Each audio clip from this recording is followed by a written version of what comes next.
Hi there, welcome back to Dukascopy TV. I'm Ben Jones. After the inflation rate for the Philippines was released earlier today, I have Professor Benjamin Diokno on the line for a special look at the Philippines economy. Firstly, Professor, I would like to get your opinion on the inflation rate that was released today. It stayed around 4.3%. Is this a figure that you expect, and is it within the target range for the Philippines? The official target range is from 3 to 5%. Am I surprised with the numbers? No, it's within my expectation.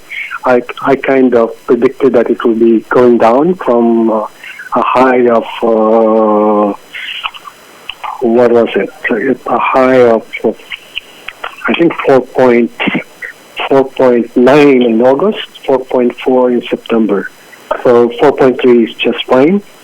In fact, I expect inflation to taper off in the next 2 months, November and December, so that my prediction is that full year inflation rate will be in the neighborhood of 4.3%.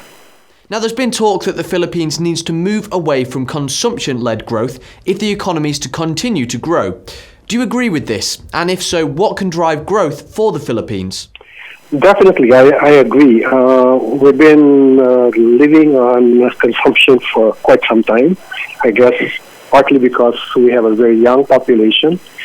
And how do we sustain growth? I think we need to invest in public infrastructure, both public and private, so that right now we spend roughly around 2% of our GDP for public infrastructure. I think we need to ramp it up to around 5 to 7%, and the private sector must continue investing in other infrastructure like power, which is now has become uncertain and has become insufficient.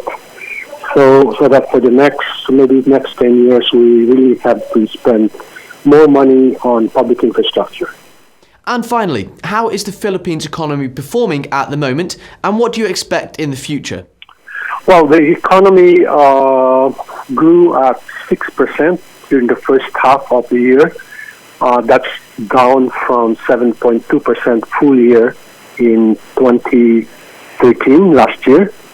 I expect the economy to grow at about 6% this year and again 6% next year. Are we affected by the Chinese slowdown? I think the country is affected by the global slowdown, not necessarily the Chinese slowdown.